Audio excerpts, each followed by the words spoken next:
Hello again, Seahawks fans. Welcome to another edition of Hawk Talk with Brian Mull. I am Aaron Schoonmaker. We got some more news for you, so we're coming back at you one more time. Brian had a chance to sit down with Coach Jamie Kashmarek a little earlier. We're going to have that interview for you one second. We're going to break down a little bit more of the stats and the season as it's been so far for the Seahawks. But first, we're going to get started with a Wednesday night victory, and UNCW looked really good on their home court against Delaware. Probably the Seahawks' most complete performance of the season. Ahmad Grant set the tone with some impressive defense. Chad Tomko really found his offensive game in the second half, and really efficient performances all the way around. Dante Morales, a really complete performance, which the Seahawks needed before this two-game road trip. Absolutely. They did it just about everywhere last night. They had Rendleman with 11 rebounds on a double-double, Tomko with 23 points scoring. The defense, they held the Delaware's top scorer scoreless through the first 30 minutes without a field goal. So it really was. It was a complete effort. Jawan Carter's about 5'11". Ahmad Grant's about 6'2", but has a 6'10" wingspan, and was really able to basically just keep him from getting the ball. And so much of Delaware's offense feeds off of him. It was pretty impressive. Well, that win last night puts UNCW at 9-7 on the year, 3-2 in the conference. They're doing most of it at home. They got 6 of their 9 wins at home. Struggling a little bit on the road. They're getting ready for a road trip. Talk a little bit about what's ahead for them going on the road. Well, going on the road, they have probably the two hottest teams in the CAA right now. James Madison is just an incredible offensive machine, very efficient. They have perhaps the best point guard in the league, one of the best centers. They've won 7 games in a row. And then that trip's followed by a trip up to Hofstra, who won again in convincing fashion on the road last night. They're undefeated. They certainly have the best player in the conference in Charles Jenkins. So those will be two very, very difficult games. Why last night's game was so important, to go into those games with a winning record, and just to avoid any type of perhaps prolonged losing streaks. Right. I know it's still a little bit early in the season, but it's getting about that time where we can start looking at it. That jumps their RPI up around the 124 range. Their strength of schedule's in that 145. It's going to take some more wins. What are some concerns we have coming into this? I know they've been kind of outplayed in some of their losses. Yeah, the concerns, are kind of the same things that they were at the beginning of the season. Just the size in the front court, the depth in the front court, foul trouble issues.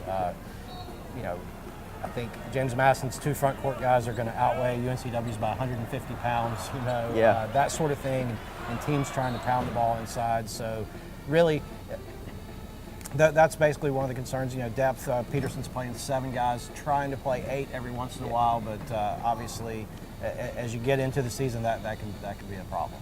Just 6 players have started games for UNCW. Only 9 are averaging in that 10-minute per game range. Another thing is points per game. In their losses, they're giving up 70, 80 points.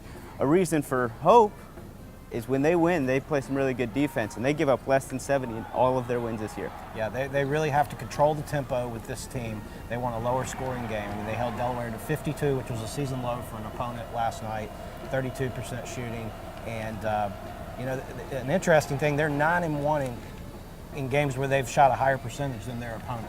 The only game they lost was North Carolina A&T. So really, when they've been able to make some shots and play pretty good defense, that's a good combination for them. And you mentioned that on the year, a big reason of that 9-7 record, they're out shooting their opponents from the floor, from the free throw line, and from behind the arc. So that's good. How much of that has to do with coaching? Well, I think a lot of it has to do with coaching. We've seen some individual development from the post players. Keith Rendleman has really diversified his game, and I think this team has an understanding of what's a good shot. Yeah. They're still taking a few bad shots, but all players do. But they're limiting those, and also have really curbed the number of turnovers in recent games, which basketball's a pretty simple game. If you can get a shot at the basket, it's a little bit easier to score. Absolutely. Buzz Peterson, obviously the new man on campus, has a lot to do with it. Assistant coach, Coach Jamie Kashmarek, also has a lot to do with it. I know you sat down with him. Let's get into that interview right now. We're here with Coach Jamie Kashmarek, one of the UNCW assistants. He's been with Buzz Peterson at a couple of different stops, Coastal Carolina and again at Appalachian State. Coach Kashmarek, just tell us about how you're getting acclimated to Wilmington and to the CAA again. Well, it's been great. The people here, administration, everybody's been very good to us. So it's been an easy adjustment, but it's great to be back in the CAA and getting back to these schools. Wasn't fun coming down to Wilmington when I was at William & Mary, but it's been great, and the league's gotten better. It's gotten a lot stronger, and it's just a heck of a conference, and especially this year, a lot of teams are playing well. Now take us behind the scenes just a little bit to kind of what takes place on the bench during the game. You know, I know that each of you kind of have your own responsibilities. I know that you're kind of the offensive guy, so to speak, and just tell us kind of what's going on there on the bench during the games. Well, a lot with the bench, as you know, Matt and I were with Coach last year at Appalachian State, so a lot of it rolled over from last year. You're right, I do a lot of our offense and with a lot of the play calling. Matt is a guy who kind of oversees our defensive end. Kevin is more of the individual guy. He likes to work a lot with our guards and talk with our point guards. So he's talking to the guys as they come off the court individually on the concepts. And then Coach Lee sits at the front and navigates timeouts and fouls. So we all have a role and we work as a team, and it's working out pretty well. Now, speaking of the offense, you have to be very pleased. The team is shooting 44% from the field, 41% from three, I believe, and has really eliminated the turnovers that were causing some problems earlier in the season. Has that, Coach Peterson's talked several times about simplifying things. Does it just really come from figuring out which sets and what type of offense this team needs to run? The big thing is those guys are really starting to execute. You know, when we're running plays with screens, the big guys are sprinting the screen, they're setting good screens. Our guards are now setting up their screens, running off shoulder to hip, using the screen. So in that concept, our guys are really starting to execute our offense well. Now, the big thing was early on, ball toughness, being strong with the ball, those type things hurt us early on. Now the guys are getting more confident with the ball handling, work on it every day, work against the pressure defense, and our guys are just starting to pick it up and understand where they are. If they do get in trouble, our guys know to come up and help them and get in the spots where gives us outlets, so that way we don't have the turnovers that we were having early on. Okay, well, thanks a lot. Well, yeah, James Madison, Coach Matt Brady paid the Seahawks coaching staff an ultimate compliment earlier this week when he said they're running exactly what they need to run with this personnel. He said Buzz Peterson is getting the most out of this talent. A little bit of that may have been the pregame talk that coaches give to upcoming opponents, but certainly the Seahawks are impressing teams around the league. Thanks a lot, Coach Kashmerick, and we'll catch up with you down the road. Appreciate it. Thank you.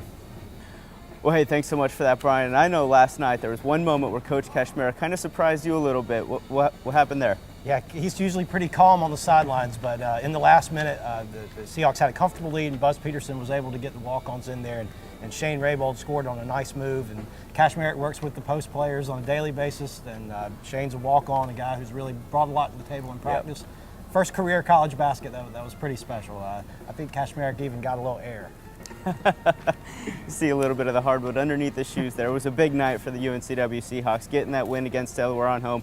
Like we said, we got a road trip coming up a little bit. They have struggled a little bit there, and they're going against two of the hottest teams. Some things that they can improve on, carry with them into that road trip. They might be able to take something. Give me a final thought. The final thought is, if this team could just continue to value the basketball. I mean, you look at last night, they had 8 turnovers. VCU, a team that pressures, they only had 12 turnovers. Yeah. If they can continue to keep those numbers manageable, they're going to stay in games, and they have been very good in the last 5 minutes of games that they've had a chance to win. So really, to me, the turnovers are the essential part. Okay, well, very good. You handle the ball, you win some games, and you keep the defense on the court, you play well, keep them under 70. That's been the key so far. Absolutely. Well, Brian's getting ready to hit the road for a couple games next week, like we said, Wednesday and Saturday before they come back home. We're going to come back to you when we have more stats and more information for you on this Seahawks team.